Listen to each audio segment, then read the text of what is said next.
Kencang depan, gerak. Tegak, gerak.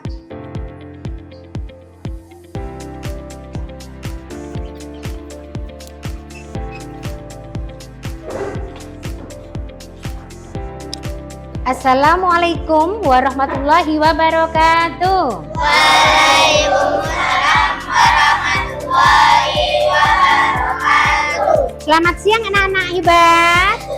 Siang, Bu. Apa kabar semuanya hari ini? Luar biasa. Alhamdulillah, kita diberi kenikmatan oleh Allah bisa berjumpa lagi dalam pembelajaran pendidikan agama Islam dan budi pekerti yang ada di SDN 01 Dentema. Iya.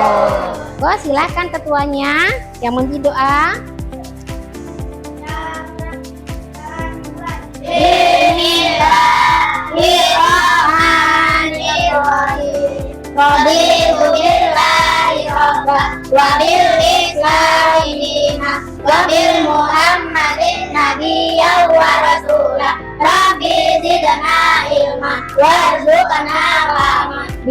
Ya Rabbal Alamin. Ya, baiklah, sebelum kita memulai, Ibu akan melihat hari ini siapa saja yang berangkat sekolah. Arga Nusantara. Alhamdulillah. Aloyus Eldrik. Ya, hadir. Brilian Rizky. Alhamdulillah ya, semuanya bisa hadir, diberi kesehatan untuk bisa belajar hari ini. Nah, baiklah anak-anak, pembelajaran hari ini adalah hidup damai dalam kebersamaan. Apa sih yang dimaksud dalam hidup damai dalam kebersamaan?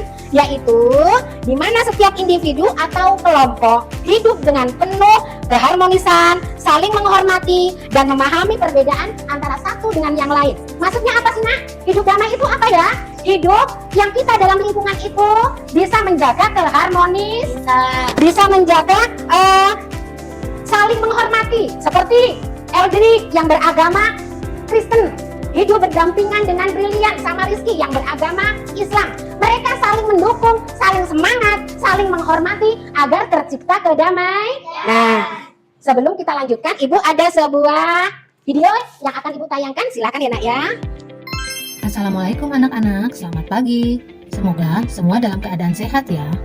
Pada pertemuan kali ini, kita akan membahas materi konflik dalam kehidupan sosial. Setelah pembahasan materi ini, diharapkan kalian dapat pertama, menjelaskan pengertian konflik. Yang kedua, mengidentifikasi faktor-faktor penyebab konflik sosial. Yang ketiga, mengidentifikasi akibat dari terjadinya konflik sosial. Dan yang keempat, menjelaskan cara menangani konflik sosial. Anak-anak, coba kalian perhatikan tayangan berikut ini. Tayangan tersebut menggambarkan salah satu konflik yang terjadi dalam kehidupan masyarakat Indonesia. Apa itu konflik dan faktor-faktor apa saja yang menyebabkan terjadinya konflik? Mari ikuti dalam pembahasan materi kali ini. Pengertian konflik. Menurut Kamus Besar Bahasa Indonesia, konflik diartikan sebagai percekcokan, perselisihan, atau pertentangan.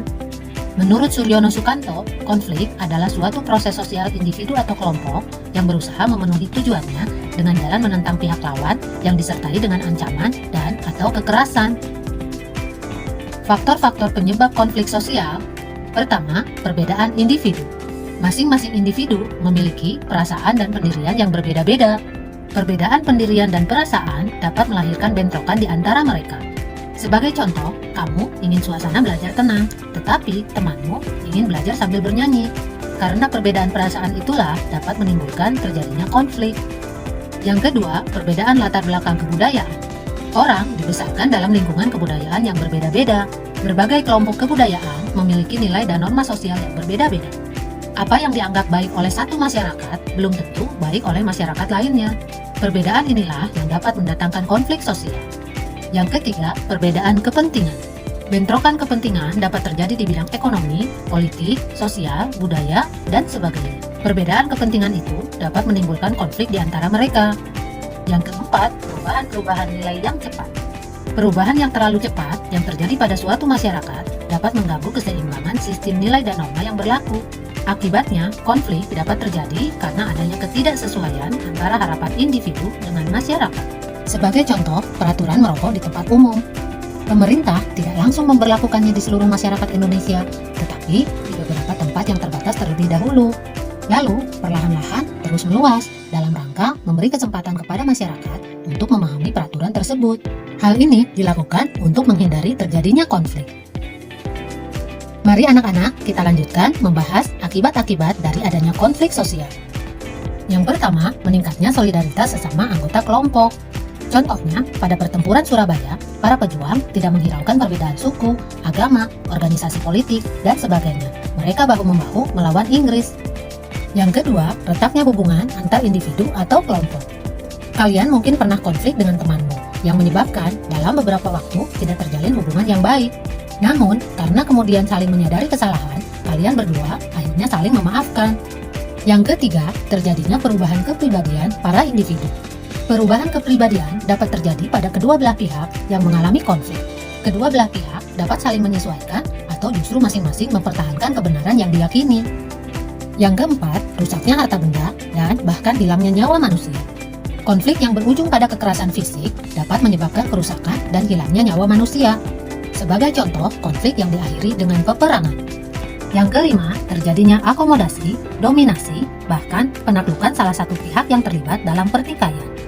Nah anak-anak, sekarang bagaimana caranya menangani konflik?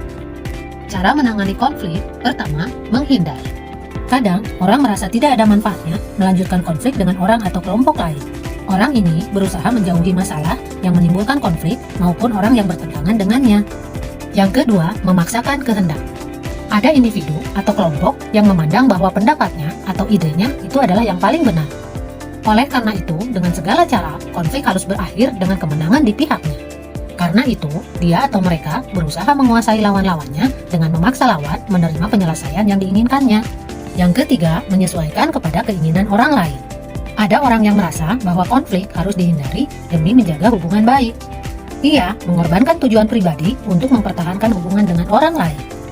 Selanjutnya, yang keempat, tawar-menawar. Dalam proses tawar-menawar, individu akan mengorbankan sebagian tujuannya dan meminta lawan konflik mengorbankan sebagian tujuannya juga. Dan yang terakhir, yaitu kolaborasi. Kolaborasi memandang konflik sebagai masalah yang harus diselesaikan. Atas dasar itu, dicarilah cara untuk mencari pemecahan yang memuaskan kedua belah pihak. Nah anak-anak, demikianlah pembahasan mengenai konflik sosial. Semoga dengan pembahasan ini dapat menambah wawasan serta menjunjung tinggi persatuan sehingga konflik sosial dapat terhindarkan. Sampai di sini dulu pertemuan kita kali ini. Nah, bagaimana setelah kita melihat tayangan tadi? Apa yang kita dapat dari melihat video tadi anak-anak? Ada apa di dalamnya tadi? Ada konflik bisa terjadi itu apa saja misalnya? Karena apa? Berebut apa dia? Berebut ekonomi. Seperti apa contohnya berebut ekonomi? Ya, seperti apa? Sampai kadang di pasar ya, karena kita sama-sama mau berjualan. Takutnya nanti jualannya diserobot sama orang, kita akan mengalahkan orang lain agar kita bisa jualan tersebut. Itu dengan ekonomi. Bisa menyebabkan konflik. Terus, yang terjadi umpamanya di kelas. Seperti tadi contohnya apa ya tadi ya di kelas ya? Teman kita, umpamanya si Panca. Dia pengen membaca buku atau membaca Al-Quran dengan damai. Tapi yang satu lagi, Radit, umpamanya dia pengen belajar itu sambil bernyanyi. Akhirnya menimbulkan konflik. Nah, sekarang kita akan membaca Al-Quran bersama-sama. Diikuti ya, Ibu Guru terlebih dahulu ya. A'udzu billahi minasyaitonir rajim. A'udzu billahi minasyaitonir rajim. Bismillahirrahmanirrahim. Bismillahirrahmanirrahim. La ikraha fiddin. La ikraha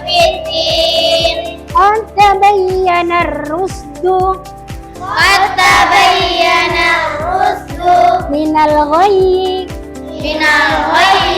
faman yakfur bit-taghut ومن يكفر بالطاغوت wa yu'min billah ويؤمن بالله faqad istamsaka bil urwatil wusqa فقد استمسك بالعروة الوثقى la fisama laha لا انفصام لها wallahu sami'un alim. والله سميع عليم Sadaqallahul azim. صدق الله العظيم. Baiklah, Ibu punya tugas, yaitu tugas kelompok yang harus kalian kerjakan masing-masing. Bagaimana caranya kita bisa menjawab tentang kasus yang ada dengan berkaitan dengan konflik. Paham ya nak ya? Di sini cukup anak satu aja yang nulis, tapi yang lain berdiskusi untuk mengisi bagaimana caranya mengisi tugas yang Ibu berikan.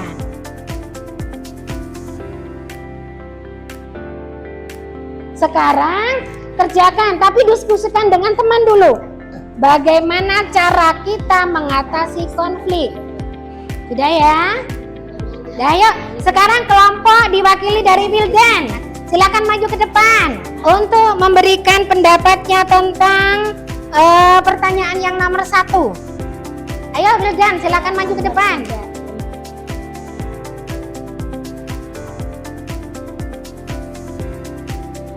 Nomor 1, apa yang menjadi masalah utama dalam kasus tersebut? Ya, Jawabannya memaksakan pendapatnya. ya. Lanjut. Bagaimana cara kelompok Andi menciptakan hidup damai dalam kebersamaan? Mengajak bermusyawarah Andi. Apa peranmu jika menjadi salah satu anggota kelompok Andi? Mengajak dengan baik-baik. Daya, kasih tepuk tangan buat kelompok Arga. Nah, perhatikan video ini untuk referensi kita sehari-hari.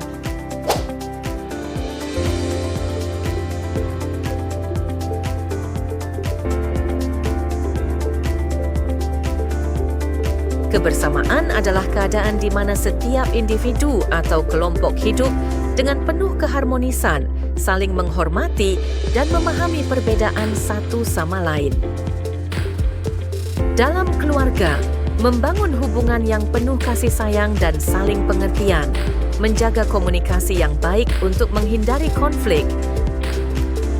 Di sekolah, menjalin persahabatan yang sehat di antara teman, bekerja sama dalam kegiatan belajar dan ekstrakurikuler. Bagaimana caranya dia menanamkan nilai toleransi? Kita pembiasaan di luar.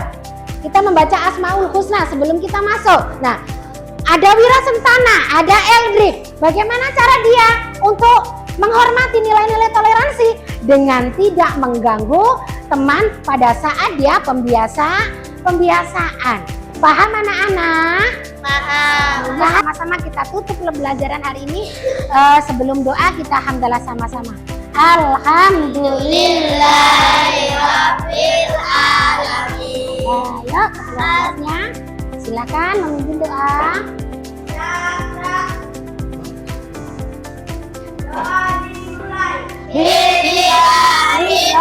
Bismillahirrahmanirrahim. Allahumma arinal haqqa warzuqna ittiba'ah wa arinal batila batila warzuqna ijtinabah. Rabbana atina fid dunya hasanah wa fil akhirati hasanah wa qina adzabannar. Walhamdulillahirabbil alamin. Alhamdulillah.